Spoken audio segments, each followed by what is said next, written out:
Hermanos, hablar de cultura, cada vez que se habla de cultura, necesariamente tenemos que hablar, o estamos hablando necesariamente, aunque no lo queramos ver así, de filosofía o de fe. Todos los seres humanos tienen creencias y tienen valores que determinan su comportamiento, que determinan cómo viven. Esa escala de valores, de creencias, es un reflejo de la fe. Todos los seres humanos tienen fe, todos. El punto es, ¿a dónde está la fe? El punto es esa fe, cuáles son los valores que conllevan, la manera de vivir, la manera de entender la realidad. Y los cristianos no somos inmunes a las narrativas culturales, porque vivimos en un mundo en el cual se desarrolla cultura. Está estructurada la sociedad y en esa estructura social obviamente está implícita la cultura. Siempre ha existido cultura y siempre habrá cultura. Por lo tanto, no podemos pensar que como creyentes estamos aislados de la cultura. Día a día enfrentamos lo que la sociedad cree, lo que las personas han determinado como cierto o verdadero. Y algo que podemos asegurar, y en esta noche no solo quiero quedarme con enunciados, sino traigo a ustedes evidencias de una verdad. Y es que hay un ataque cultural contra la familia. Y ese es el primer punto que quiero desarrollar en el estudio en esta noche. Que podamos ver cómo no es que haya una neutralidad en relación a la familia. Es que hay una oposición férrea, hay un ataque en contra de la familia. Y eso tiene que ver precisamente con temas de la cultura. No me voy a meter a analizar motivaciones o qué lo causa de manera sociológica, de manera filosófica, pero sí desde una perspectiva bíblica y teológica, que obviamente es la perspectiva que más nos interesa. Sin embargo, quiero presentar evidencias de esto. Quiero mostrarles de una manera clara cómo hay un ataque en contra de la familia y lo grave que esto es y lo peligroso que esto es para las familias cristianas. Este ataque es algo que está impulsando no solamente un país, no es solamente una región, es algo que está siendo impulsado a nivel mundial, hermano. Y aunque en países obviamente es más notorio que en otros, quiero mostrarles cómo hay una intención, hay una agenda en contra de la familia. Y es una agenda a la cual se le ha llamado globalista. No es lo mismo que la globalización. Es diferente el globalismo a la globalización. Son dos cosas diferentes. ¿Qué es el globalismo? Quiero traer una definición del globalismo. Globalismo se refiere a una ideología. Si me ayudan en la presentación, por ahí está la definición para que puedan seguir en la definición. Ok, ponga atención entonces, no está. El globalismo se refiere a una ideología basada en la creencia de que las personas, las economías y las culturas están cada vez más interconectadas e interdependientes a escala global. Es decir, es una ideología y esa ideología en lo que consiste es la creencia de que cada vez más estamos unificados y estamos unidos, ya no divididos por fronteras nacionales, ya no por culturas, sino se está tratando de establecer algo global, formas de pensar, economías, inclusive el tema de gobierno, algo más global, donde las fronteras nacionales se vuelven cada vez menos significativas.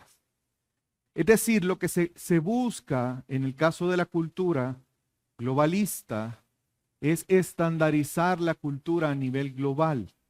Por eso es que usted ve que en diferentes países se están dando los mismos fenómenos. En unos países con más fuerza que en otros. Pero al final, en países como el nuestro, nos vamos a dar cuenta que también hay una injerencia en estas ideologías promovidas a nivel global. Ya no hay fronteras nacionales y por lo tanto los ideales se quieren implementar y se quieren unificar en todo el mundo. Y obviamente un instrumento para esto será la política y la cooperación internacional. Ahora, podemos preguntarnos qué medios están utilizando para desarrollar esta agenda globalista. Voy a mencionar 4 que creo que son los más importantes, probablemente hay más. El primero de ellos es la comunicación y el entretenimiento. Hay una intencionalidad para promover una cultura y estandarizar valores culturales a través del entretenimiento y los medios de comunicación. Cada vez menos los medios de comunicación están siendo objetivos. Los medios de comunicación responden a agendas y esas agendas obviamente son financiadas. Recuerden que los medios de comunicación es un negocio y ellos reciben ingresos por mantener un cierto discurso, promover ciertos ideales y obviamente el entretenimiento no se escapa de esto. ¿Por qué? Porque esta ideología que quiere hacer una cultura popular a nivel mundial, siempre las sociedades que han querido implementar algo cultural, el bastión principal siempre ha sido las artes y el entretenimiento, la música, las obras y cualquier otro tipo de entretenimiento, música, teatro, etcétera, ¿verdad? Las comunicaciones son cada vez menos objetivas e instrumentos de transmisión de ideas, así como es el entretenimiento. Fíjense que una crítica cinematográfica decía lo siguiente: el mensaje cultural, está hablando de una película, ¿verdad? El mensaje cultural está revestido y enmascarado por el placer, de manera que cuanto mayor es el placer, menos reconoce uno y examina el mensaje cultural. Es decir, entre más entretenida está la cosa, menos atención le ponemos al mensaje que ese entretenimiento quiere transmitir.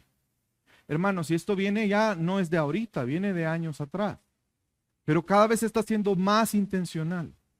Hay una agenda detrás de las grandes industrias del entretenimiento, las grandes compañías de entretenimiento. Pero también otro canal es los organismos internacionales. Estos organismos internacionales no provienen de mecanismos democráticos, no nacen de voluntades de las poblaciones, pero son una fuente de instrumento de avance de esta agenda globalista. Muchos organismos internacionales, nadie votó por ellos, pero están ahí y ejercen presión. Y ejercen una influencia en los países. Hay un organismo internacional que se preocupa por la salud y que rige el estándar de la salud. Hay un organismo internacional que vela por la educación, la UNESCO. Y así podríamos seguir hablando de ejemplos. Otro canal es el financiamiento. Hermanos, este financiamiento no solamente viene de organismos internacionales. No solamente estamos hablando de estados, el Banco Mundial, la Organización Mundial de la Salud, los propios gobiernos, sino también de organizaciones privadas que están financiando esta agenda. Y voy a darles algunos ejemplos. En CNN salió esta noticia en el año 2021, el 30 de junio del 2021, de una fundación, la fundación de Bill y Melinda Gates, que está destinando 2.000 millones a iniciativas de igualdad de género. ¿Usted se imagina cuánto dinero es eso? 2.000 millones de dólares para impulsar esta ideología. Vemos también una organización que se llama UNFPA, que es el Fondo de Población de las Naciones Unidas. En el año 2020 el presupuesto era de 1.400 millones de dólares.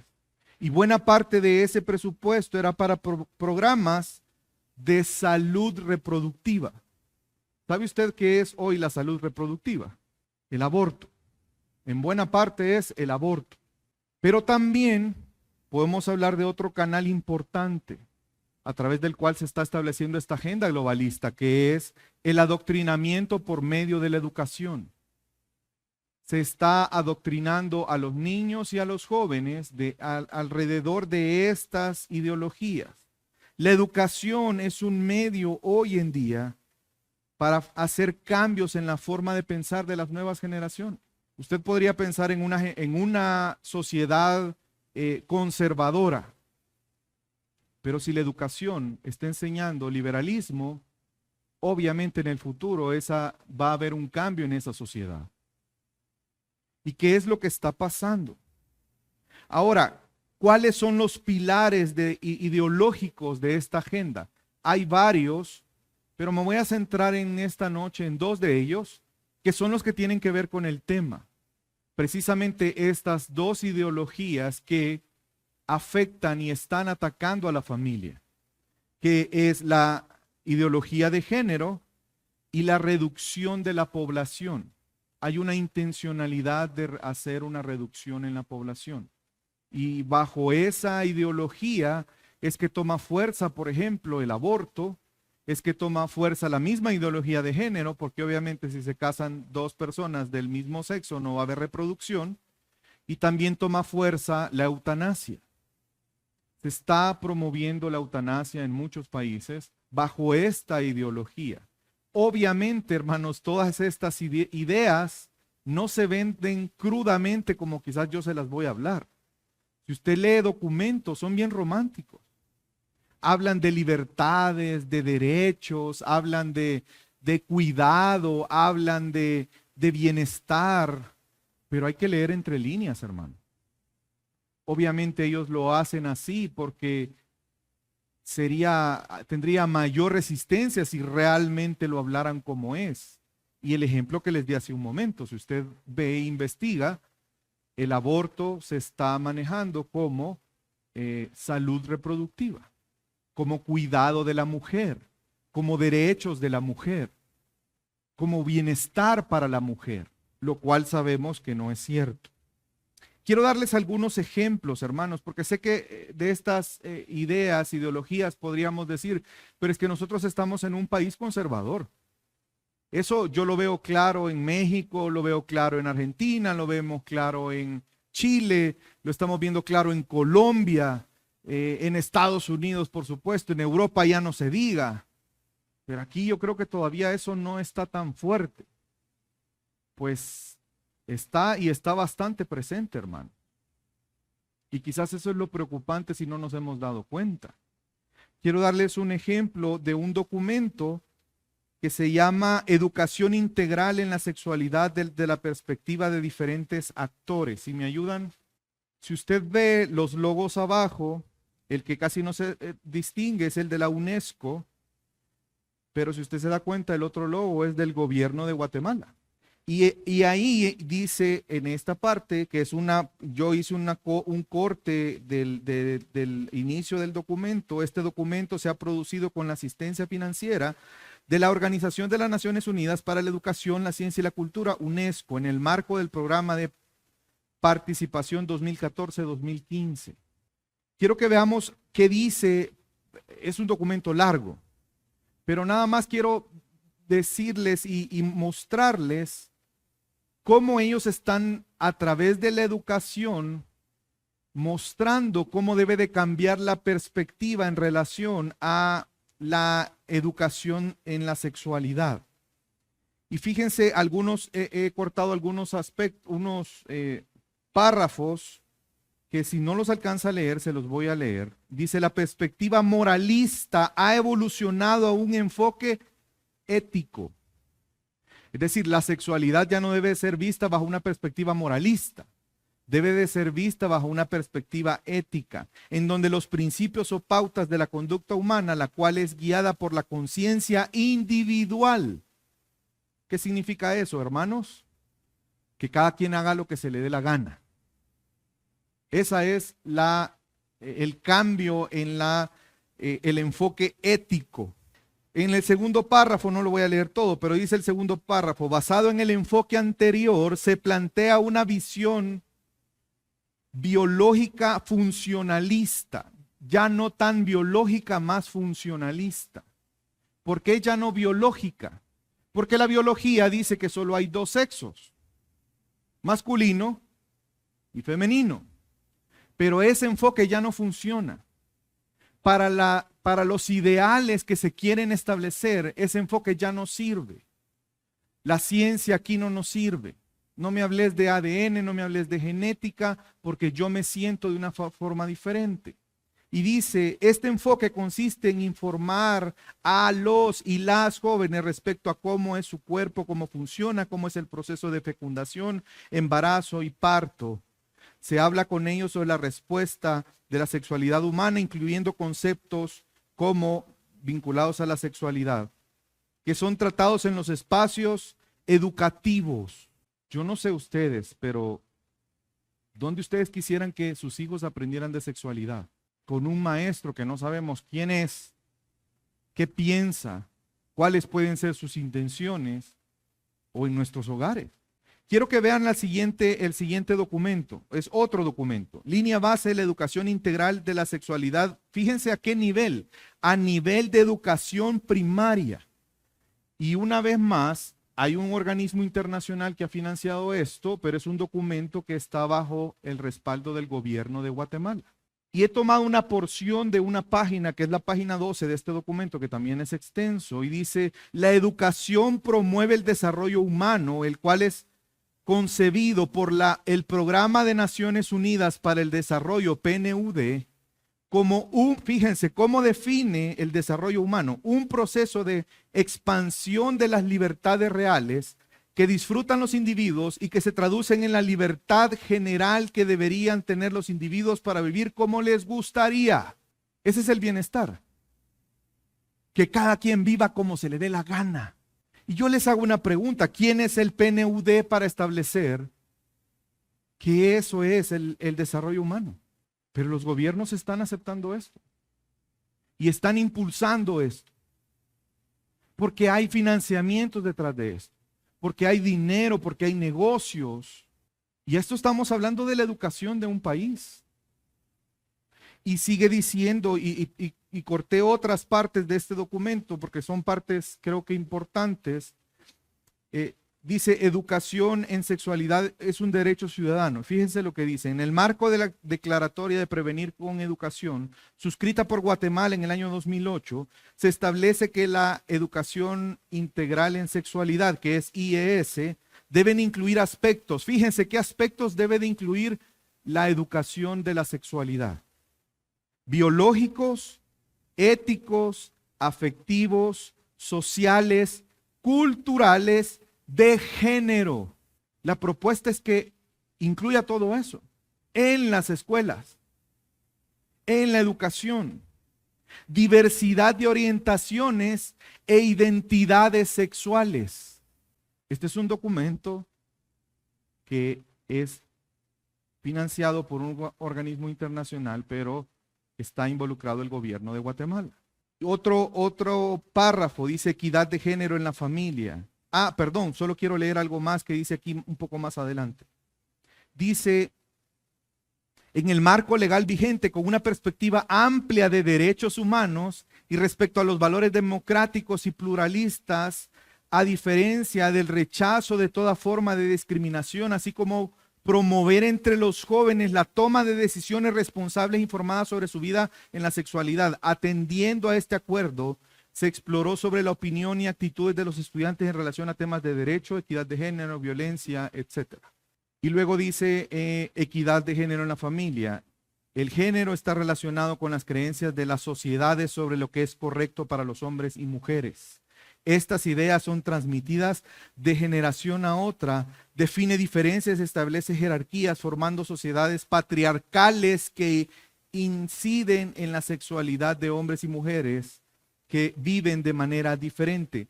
Aquí está hablando y está atacando a la familia, porque la familia es vista como creencias sociales que son transmitidas de una generación a otra, que influyen y que afectan a tener una perspectiva correcta de la sexualidad, que promueven sociedades patriarcales. Y quiero que vea una cosa más. UNICEF, hay un artículo que se llama Juventud, Sexualidad, un tabú para mientras la vida ocurre. Y eso es el caso de una joven que está ayudando, contratada por esta organización de UNICEF, para promover estas ideologías aquí en Guatemala. Y ella dice lo siguiente, o más bien este artículo dice de algo que ella menciona. Damaris, que es la persona, la joven que les cuento. Damaris cuenta que en la posición conservadora del pueblo maya a la información y el diálogo abierto sobre temas de sexualidad es muy complejo, ya que en su lengua original la sexualidad se denomina awax.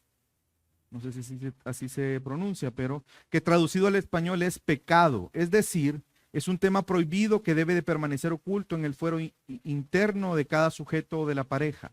La labor de Damaris entonces es muy delicado, ya que debe de hacer que los jóvenes se informen y hablen sobre sexualidad sin ir en contra de su propia cultura. Es decir, vemos aquí que hay un ataque en contra de la religión. Muy sutilmente, pero está ahí. Y ella está buscando que los jóvenes encuentren respuestas en organismos como UNICEF y no en su familia. ¿Por qué? Porque en su familia son unos retrógradas. ¿Por qué? Porque la religión es retrógrada. Y están trabajando con jóvenes. Aquí en Guatemala están invirtiendo millones de dólares. Y quiero darles un último párrafo de este mismo documento y dice, es un artículo, UNICEF y sus aliados están promoviendo cambios de comportamientos individuales y sociales. ¿Cuál es la idea de UNICEF? Cambiar la forma de pensar del guatemalteco, la forma de comportarse. Dice, ¿cómo lo van a hacer? Informando y empoderando a ¿quiénes? A los niños. ¿Por qué no a los adultos? A los niños, niñas y adolescentes para que tomen las mejores decisiones, promoviendo políticas y estrategias de prevención y obviamente lo mezclan ahí con bienestar porque es prevención del embarazo, de violencia y de otras cosas, pero ahí también va la ideología de género. Va el ataque en contra de la familia, va el feminismo y otras ideologías más. Y quiero que vean el siguiente documento. Dice Congreso de la República de Guatemala, Comisión de la Juventud, 24 de octubre del 2024, oficio número 350-2024, dice el licenciado Marvin Alvarado, subdirector legislativo, Dirección Legislativa, Organismo Legislativo. Estimado licenciado, por este medio me dirijo a usted para remitir el proyecto de iniciativa de ley que dispone a aprobar la iniciativa de ley de educación integral en sexualidad EIS.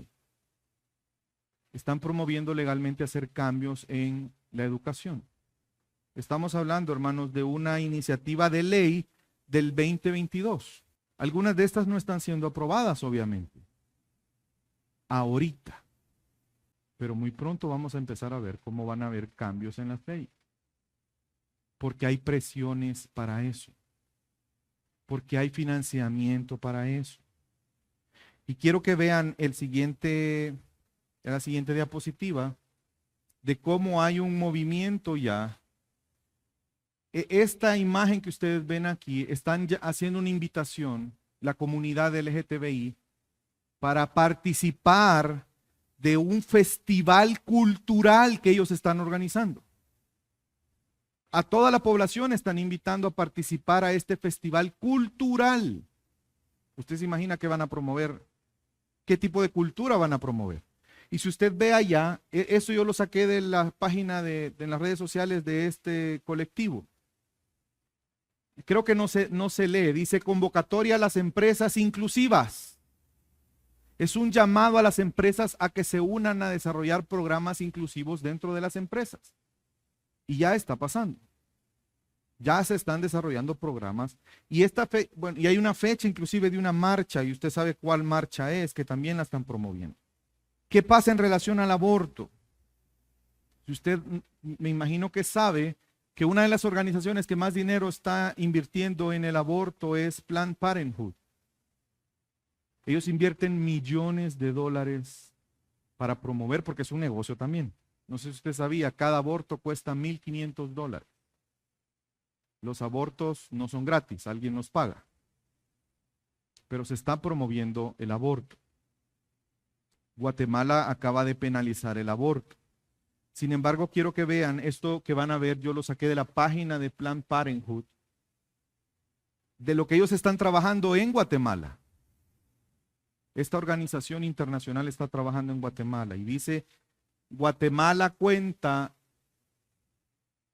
no, perdón, aquí abajo de la foto dice, como el país más poblado de Centroamérica, Guatemala cuenta con una población de diversas que incluye 20, empiezan a hablar un poco del contexto y se van por el hecho de la falta de salud, de cuidado, etcétera. Y ellos son los Superman, que vienen a cuidar a las mujeres.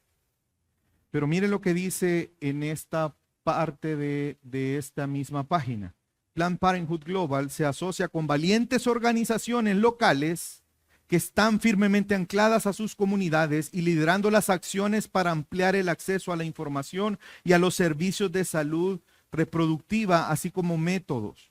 La organización socias de Planned Parenthood en Guatemala también están trabajando incansablemente para garantizar el cumplimiento y la implementación de leyes y políticas que apoyen el avance continuo del acceso a la atención de la salud reproductiva. Nuestros socios en Guatemala son diversos e innovadores e incluyen, y ven la lista, abogados, abogadas, activistas, organización de jóvenes que están encontrando formas únicas de ofrecer a sus pares información, personas del mundo académico que han investigado y documentado, impactado, medios de comunicación y red de proveedores y proveedores de salud que están garantizando el acceso a servicios de salud reproductiva. Todos estos son socios. Están trabajando, como lo dicen ellos, arduamente. Y lo están haciendo. Y que ahora quiero, esto nada más era una introducción, hermano. Era mi introducción. Era mi introducción de poner el contexto de lo que está pasando.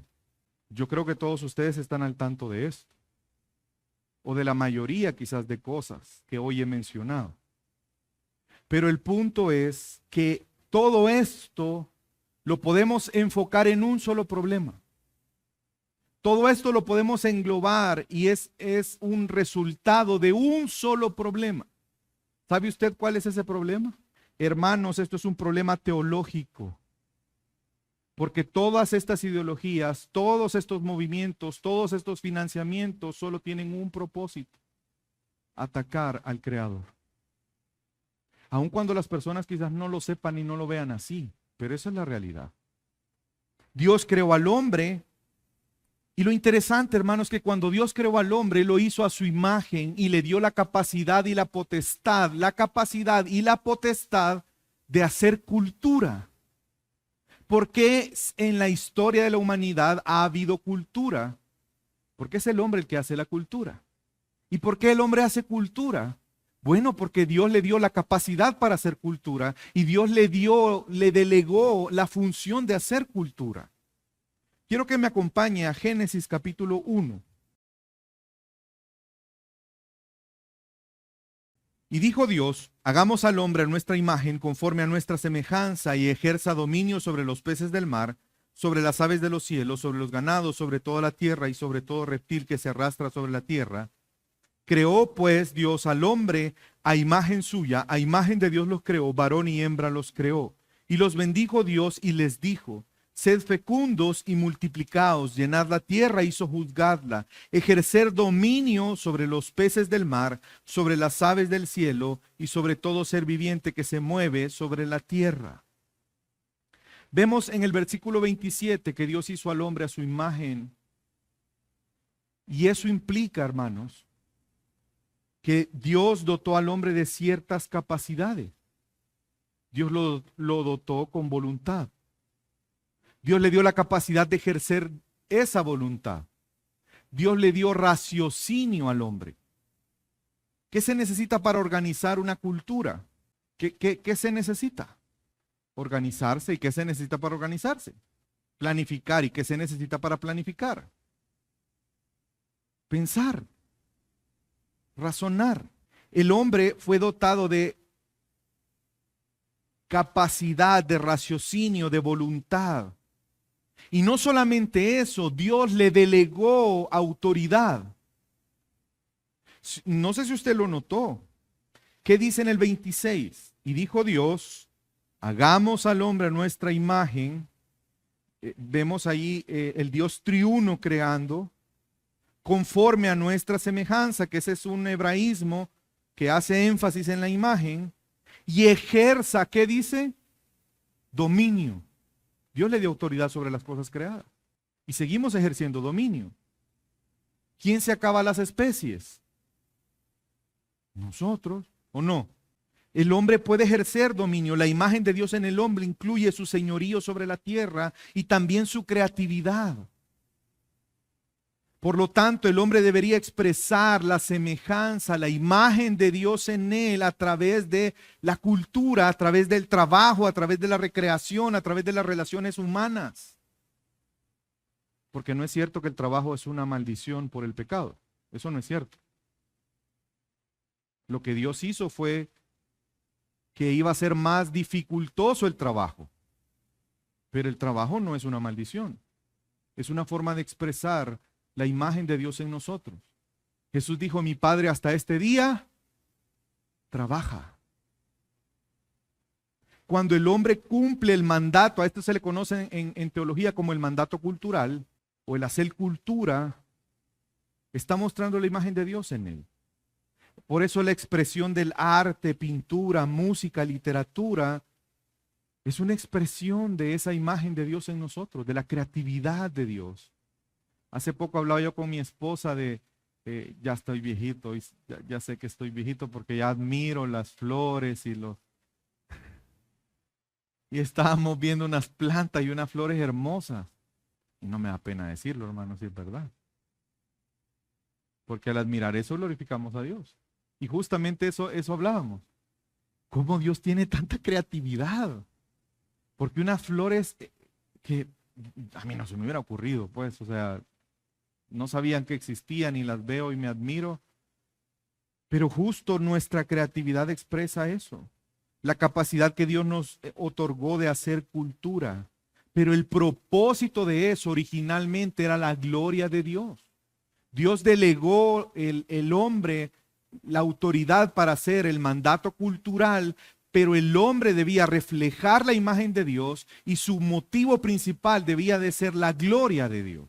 Por eso es que no tenemos que ver mala en sí misma la cultura. Por medio de la cultura el hombre debía reflejar al Creador y adorar al Creador.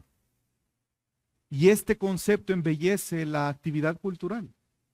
Por eso es que en la Reforma, por ejemplo, se trató de recuperar el arte para la gloria de Dios.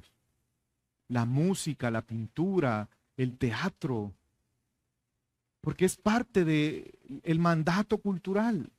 No debemos menospreciar el arte, el trabajo, los estudios como algo secular y lo espiritual es el domingo, la iglesia. No, es que todos los días estamos ante el rostro de Dios, ante la faz de Dios. Todos los días estamos corandeo. En nuestro trabajo, en nuestro estudio, aún en nuestro ocio. Y el mandato cultural entonces, hermanos, es la mayordomía que el hombre debía de ejercer. El proceso de dominio, pero no de dominio para destrucción, sino de dominio para ser administrador para la gloria de Dios. Un dominio que reflejara el carácter de Dios. Dios es justo, pues la cultura debería de ser justa. Sin embargo, el hombre pecó. Y al hombre pecar, la condición y su relación con Dios cambió. Y el hombre se volvió enemigo de Dios. Y el hombre empezó a, en lugar de glorificar a Dios, glorificar a la criatura antes que al Creador. Y en lugar de glorificarle y darle gracias, se envanecieron en sus razonamientos. Y su necio corazón fue entenebrecido. Y profesando ser sabios, ellos se volvieron necios. Y siguieron ejerciendo el mandato cultural, pero ya no para la gloria de Dios, sino para sus propósitos egoístas, para satisfacer su idolatría. Entonces, hermanos, el hombre que es enemigo de Dios genera una cultura que es contra Dios. Y es un ataque contra Dios, porque el hombre no quiere aceptar quién es Dios. El hombre en su pecado no quiere reconocer que Dios es soberano, que Él es Señor. El hombre quiere pensar que Él tiene el poder, Él es Dios. Y quiero darle un ejemplo en la Biblia. Hay muchos, pero quiero darle un ejemplo muy particular, porque es un ejemplo que nos muestra el aspecto cultural. y cómo el pecado afectó y corrompió la imagen de Dios en el hombre y por lo tanto corrompe el ejercicio de autoridad. Hermanos, ¿cuántos seres humanos abusan de la autoridad? Padres que abusan de la autoridad con sus hijos. Estoy hablando de personas no creyentes, porque en teoría los creyentes no somos así, o no practicamos eso. ¿Cuántos gobernantes abusan de su autoridad? ¿Cuántos maestros abusan de su autoridad? ¿Cuántos políticos, policías abusan de su autoridad? ¿Cuántos esposos abusan de su autoridad? Pero ese es un problema no del diseño de Dios, es un problema del pecado en el corazón del hombre. Y eso se traslada a la cultura. Y quiero darles un ejemplo. Estamos en Génesis capítulo 1. Muévase a Génesis capítulo 11. Vamos a ver el origen de las academias de idiomas. Génesis capítulo 11, versículo 3. ¿Lo tienen, hermanos? Sí. Un día se dijeron unos a otros: vamos a hacer ladrillos y a cocerlos al fuego. Y fue así como usaron ladrillos en vez de piedras y asfalto en vez de mezcla. Quiero que noten que hay un cambio aquí. Hay una innovación.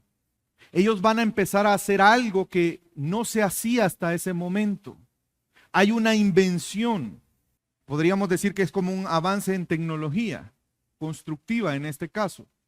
Luego dice el versículo 4, luego dijeron: construyamos una ciudad con una torre que llegue hasta el cielo. Fíjense la intencionalidad.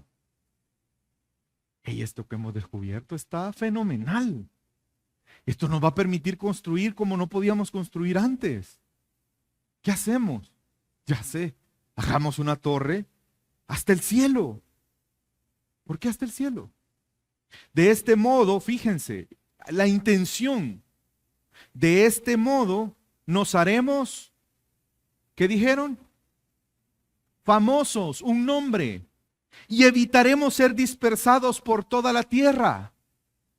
La pregunta es por qué ellos temían ser dispersados por toda la tierra. Porque Dios les dijo que tenían que multiplicarse, fructificar y llenar la tierra. Pero el hombre dijo: no, yo creo que mejor quedémonos juntos. ¿Para qué nos vamos a dispersar? Hagamos una torre que llegue al cielo y hagámonos famosos, hagámonos un nombre. No necesitamos a Dios, no tenemos que obedecer a Dios, podemos hacerlo, hagámoslo. ¿Ven el aspecto cultural ahí? Y fíjense lo que pasa. Nuestra tendencia como humanos es adorar cosas, adorar personas, en lugar de adorar a Dios. Y cuando adoramos ídolos de esta manera, esto afecta nuestras actividades sociales y culturales. Porque nuestras actividades están enfocadas a nuestros ídolos. Estoy hablando de la humanidad en general. La cultura solo es un reflejo de la idolatría en el corazón del hombre y del pecado en el hombre. ¿Y qué hizo Dios? Versículo 5. Pero el Señor bajó.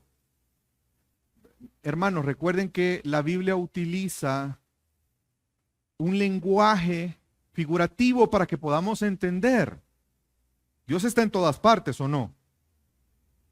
Pero está haciéndonos pensar. Piensa en ese contexto. El hombre quería llegar hasta el cielo.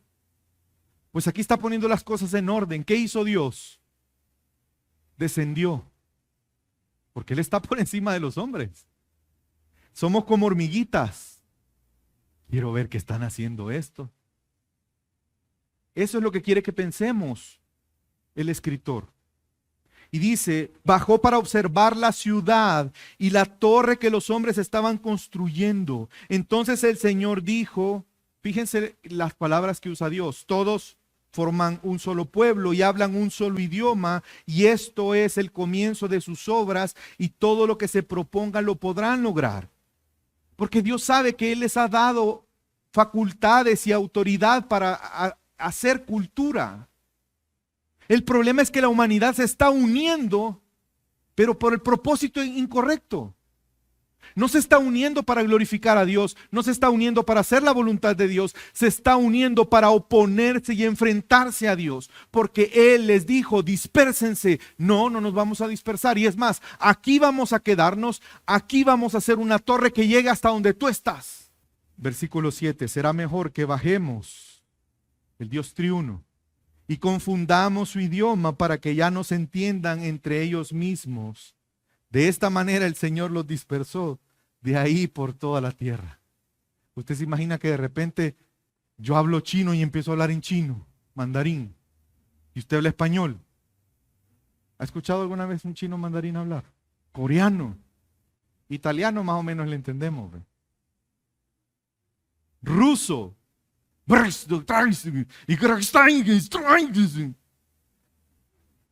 ¿Usted se decepcionaría o no? Escuchar la prédica en otro idioma, qué frustrante sería. Hermanos, pero se dan cuenta, con algo tan pequeño Dios logró su propósito. Y pone las cosas en su lugar, haciéndole ver al hombre su limitación y la grandeza de Dios. Ahora la pregunta, hermanos, es, con todo lo que vimos antes, ¿cómo eso es un ataque a Dios? Porque les dije que esto es un solo problema. El problema es que el hombre quiere enfrentarse a Dios y atacar a Dios. La ideología de género ataca el diseño de Dios. Por lo tanto, ataca la imagen de Dios en el hombre. Es que ese es el problema, que ataca la imagen de Dios en el hombre. Denigra el matrimonio. Que el matrimonio es una representación de la relación de Cristo con la iglesia. Y la ideología de género se burla del matrimonio. La tergiversa completamente. La sexualidad ya no cumple el propósito. La paternidad, la maternidad, la masculinidad, la feminidad bíblica. A mí por eso me alegró tanto las hermanas que pudieron ir al Congreso. Yo les dije, vayan, porque ese tema es sumamente importante, la imagen de Dios. Para tener una feminidad bíblica es necesario reconocer lo que implica la imagen de Dios en la mujer. Para ser masculino es necesario reconocer la imagen de Dios en el hombre. ¿El aborto acaso no es una degradación de la imagen de Dios en los niños, la cual es violentada y no respetada? ¿Usted recuerda por qué Dios dio la razón por qué no debían de matarse los seres humanos? ¿Usted recuerda por qué? Dios lo dijo claro, que no debemos de asesinar. ¿Por qué? Por la imagen de Dios en la persona. Y el aborto es eso. El hombre toma la posición de Dios al creer que tiene derecho para quitarle la vida a otro, para decidir sobre la vida de otro. Es un ataque de Dios, en contra de Dios, perdón, el limitar la procreación. Porque ¿quién bendijo la procreación? ¿No fue Dios el que le dijo a Adán y Eva, fructificaos y multiplicaos? Dice la Biblia que dijo, y el Señor los bendijo. Pero el hombre dice que el tener hijos ya no es una bendición, es un estorbo. Es una limitante a mis deseos.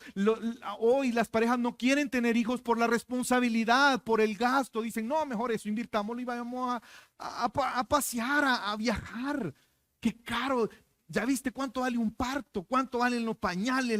No, hombre, mejor comprémonos una buena casa. Ya no nos vamos a poder ir de fiesta.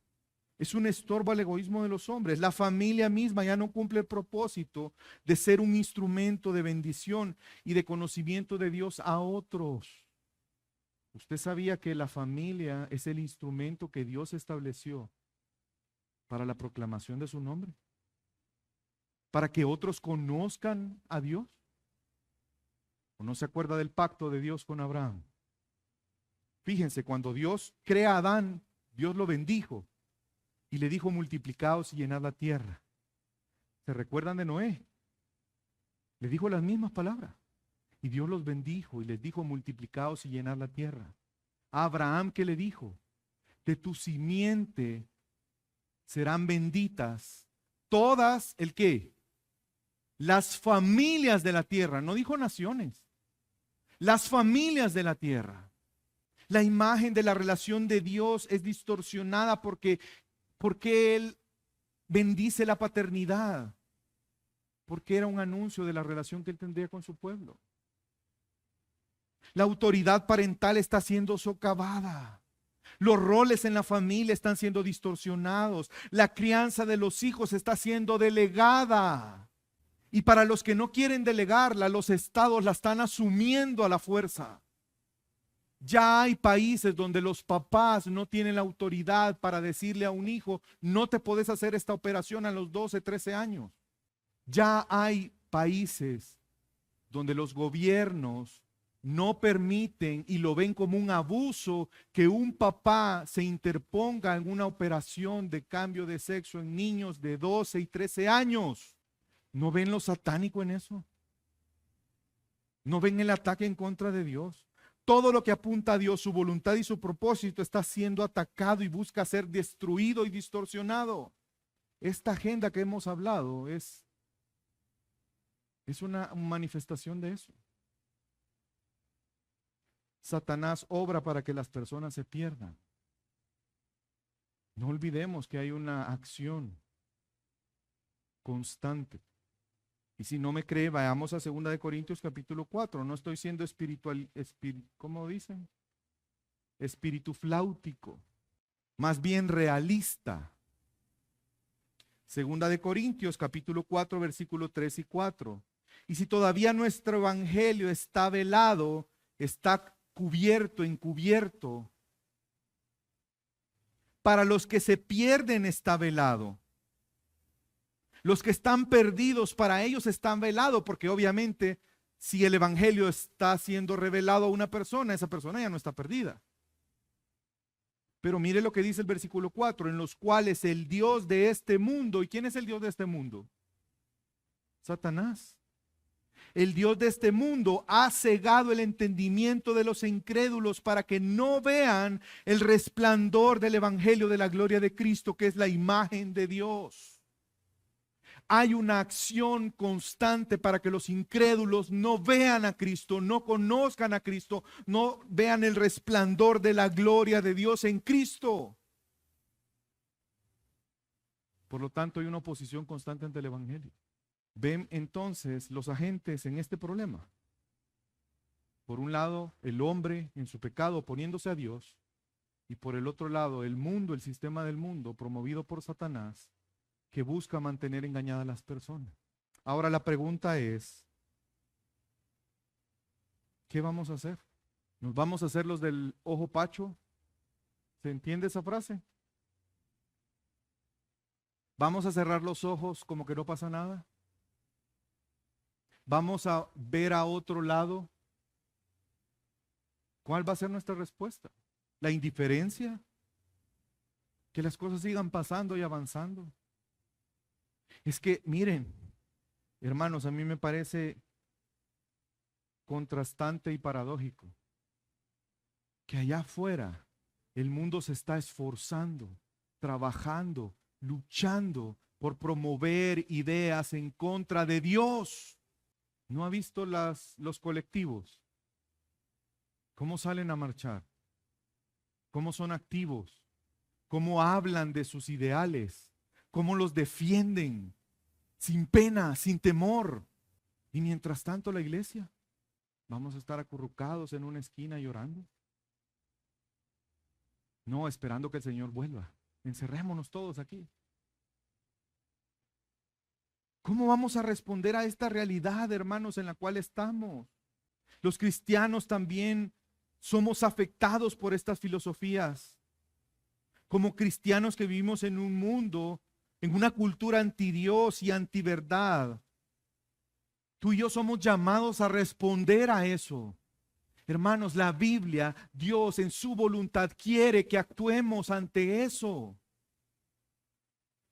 Es que no sé si tú lo has pensado. ¿A Dios qué le cuesta cuando tú recibes el don de la fe para creer en Cristo y crees en Cristo? ¿A Dios qué le cuesta llevarte con Él? Hermanos, para Dios eso es imposible. La pregunta es ¿por qué nos deja aquí? Porque una vez nuestros ojos son abiertos y contemplamos la gloria de Dios en la faz de Cristo, en el rostro de Cristo, ¿por qué nos deja en este mundo? En el valle de sombra de muerte. Porque Dios es cruel. No. Porque Él tiene propósitos buenos para otros y nosotros somos parte de ese plan. Recordemos las palabras de Jesús, Juan 17, versículo 13. Jesús está orando al Padre.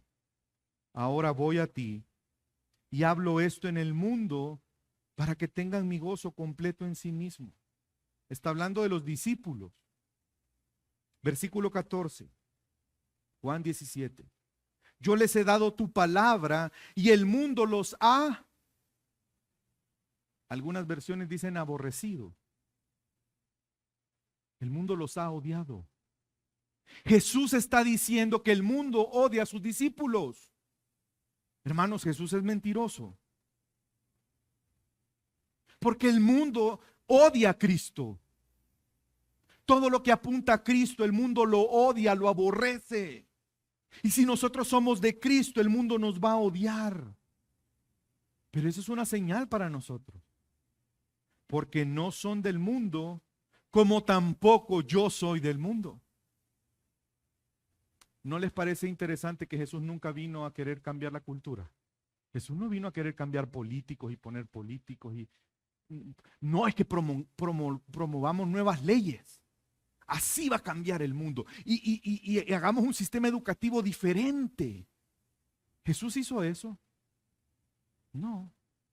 Porque Él no es de este mundo. Él lo tiene claro. La pregunta es, si tú eres cristiano, ¿eres consciente que no eres de este mundo? Sí, pastor, yo por eso no me meto, mire.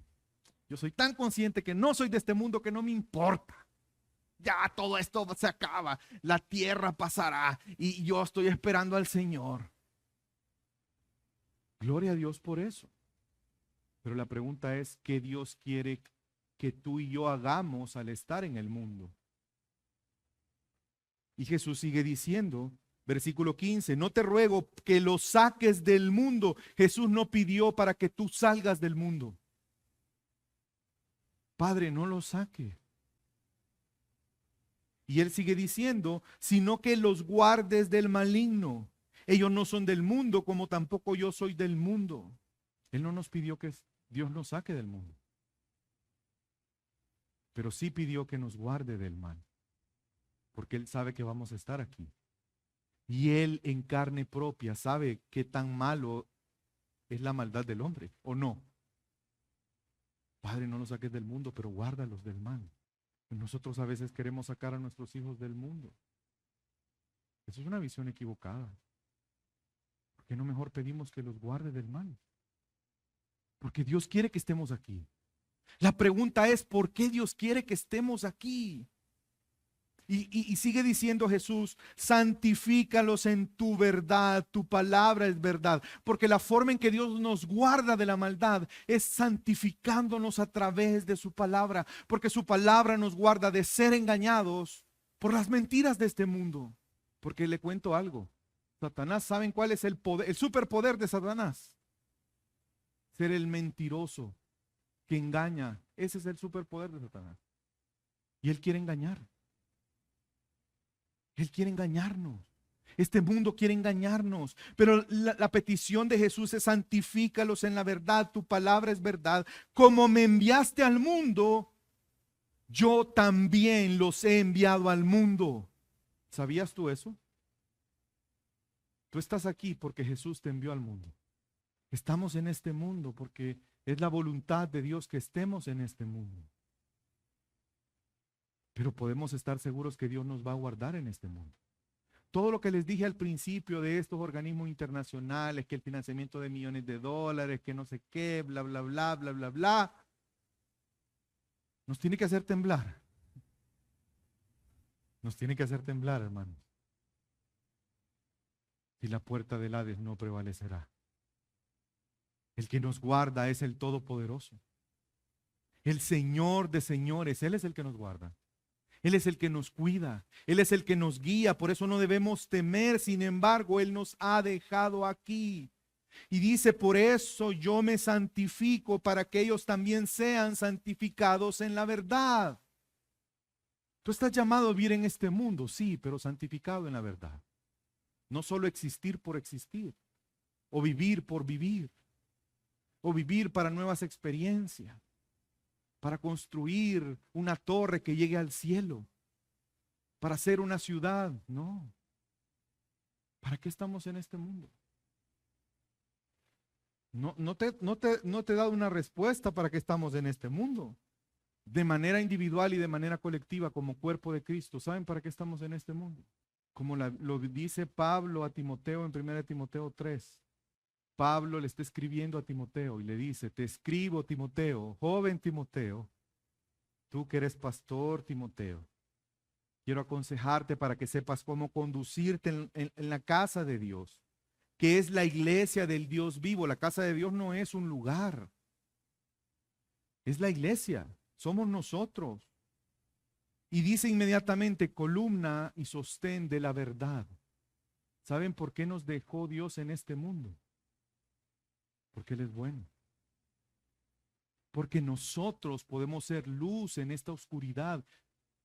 Porque nosotros somos llamados a ser columna de la verdad, los que sostienen la verdad en este mundo. Si nosotros nos vamos, ¿cómo van a conocer la verdad? Dios ha querido que su iglesia siga ese llamado que Jesús vino a traer luz al mundo. Nosotros somos el sostén de la verdad. ¿Saben cómo sostenemos la verdad? Cuando la creemos y vivimos conforme a ella. Hermanos, la pregunta es, ¿estás cumpliendo el propósito por el cual Jesús te dejó en este mundo? ¿Estás identificando las mentiras en tu vida y las estás rechazando? ¿Tú eres sostén de la verdad en tu colonia? Bueno, hoy hasta eso es difícil, ¿verdad? Porque ya no tiene relación con los vecinos como antes. En tu trabajo, en tu familia, con familiares, conocidos. ¿Tú eres sostén de la verdad? ¿Tú vives la verdad? Creyendo la verdad, ¿riges tu vida por la verdad o por lo que este mundo ha establecido? ¿Dónde están tus ideales? ¿Cuál es la base de tus ideales? ¿Cuál es la base de tus anhelos? ¿En qué inviertes más tiempo? ¿Dónde está tu preocupación? ¿En hacer la voluntad de Dios o en tus propios deseos? ¿Hacia dónde estás guiando a tu familia, a tus hijos? ¿Estás tú cumpliendo el propósito que Dios te ha dado de la gran bendición de ser padre y madre? ¿O estás delegando la crianza de tus hijos al colegio cristiano, a la escuela dominical? Y quiero terminar, hermanos, con Mateo 28, porque ante la pregunta, ¿qué hacemos en este mundo? Ya sabemos que Dios nos guarda. Ya sabemos que Jesús pidió por nosotros. Ya sabemos que la forma en que Dios nos guarda es a través de santificarnos por medio de la verdad de su palabra. Que Jesús se santificó para que nosotros pudiéramos ser santificados y en este mundo ser guardados de la maldad. La pregunta es, ¿por qué Jesús está pidiendo protección por nosotros? ¿Ya pensaste en eso? ¿Tú pides protección cuando no hay peligro? ¿O pides protección cuando hay una posibilidad de peligro? La pregunta es, ¿por qué hay peligro para nosotros? Por la misión que tenemos que cumplir. Pero no les estoy diciendo esto para que tengamos temor, por todo lo contrario. No importa quién se oponga a los propósitos de Dios, Dios es Dios. ¿O no se recuerdan de Moisés? Señor, pero ¿y qué les voy a decir? Es que soy tartamudo y mira que yo no tengo aquí y no tengo la edad y no sé qué y no sé cuánto. ¿Y qué le dijo Dios? Yo los voy a sacar. ¿Lo cumplió? Sí, Dios siempre cumple su propósito. Mateo 28, 18 al 20. Acercándose Jesús les habló diciendo, toda autoridad me es dada en el cielo y en la tierra, porque él ya había muerto y había resucitado. Por tanto, id pues y haced discípulos de todas las naciones. ¿Ven cómo se mantiene desde Génesis? ¿Qué fue la bendición que Dios le dio a Adán? Multiplicarse, ¿para qué? Para llenar la tierra. Nosotros somos llamados a cumplir con ese mandato cultural de llenar la tierra de la gloria de Dios a través de proclamar el Evangelio. aquellos quien Él quiera llamar. Id y haced discípulos a todas las naciones, bautizándolos en el nombre del Padre, del Hijo y del Espíritu Santo, y enseñándoles a guardar todo lo que os he mandado. Y aquí yo estoy con vosotros todos los días hasta el fin del mundo. Hermanos, Jesús ha cumplido. ¿Dónde estaban ubicados las personas que escucharon esto? ¿A qué distancia? Alguien que me ayude ahí con Google. ¿Cuánto hay de aquí a por aquellas tierras, algún lugar por allá? Miles de kilómetros. Hace 2000 años, más de 2000 años. Hermanos, nosotros estamos aquí hoy reunidos porque Jesús cumplió esto. Y eso trae esperanza para nuestra vida, para nuestra familia. Pero quisiera terminar diciéndoles cómo enfrentamos. Lo podríamos resumir dos formas. Entendiendo y revelando la mentira que el mundo está enseñando. ¿Tú te has tomado el tiempo para enseñarle a tus hijos la mentira a la que él se está enfrentando? Para explicarle lo que está pasando, para enseñarle la verdad. Y por el otro lado, es proclamar, aconsejar y enseñar a Cristo. Conociéndole nosotros primero, pero luego proclamando, aconsejando y enseñando a Cristo. Por eso estamos aquí. No hay otra razón. El propósito por el que estamos aquí, hermanos, no está vinculado a bienes, a casas, a persona, a experiencia. Somos llamados a ser luz y sal. Y yo espero que eso empiece aquí, en cada una de las familias. Yo lo dije no la semana pasada, el mes pasado. El mes pasado todos nos llevamos el compromiso de iniciar tiempos donde íbamos a tener comunión con nuestros hijos, íbamos a orar con ellos, íbamos a leer la palabra de Dios o conversar intencionalmente de la palabra de Dios. Lo estamos haciendo, hermanos. Es que entiende la única forma de ser guardado de la maldad de este mundo es la verdad de Dios en su palabra. Es conocer a Cristo. Estás enseñando a tus hijos a Cristo. Están pasando tiempo juntos en oración. Que te diviertas con ellos, está bien. Yo le decía a una persona hace un par de días, es que está bien que tú dediques tiempo a estar en tu familia con tus hijos, que te diviertas, pero en momentos de prueba, en momentos de dificultad, esos recuerdos no lo van a sostener. ¿Ya pensaste en eso? Lo que los va a sostener es su fe en Cristo Jesús. Eso sí los va a sostener. Es que les quiero dejar un patrimonio. Y es que, perdónenme, me da risa porque yo he pensado así. No me estoy burlando de nadie, me estoy riendo de mí mismo.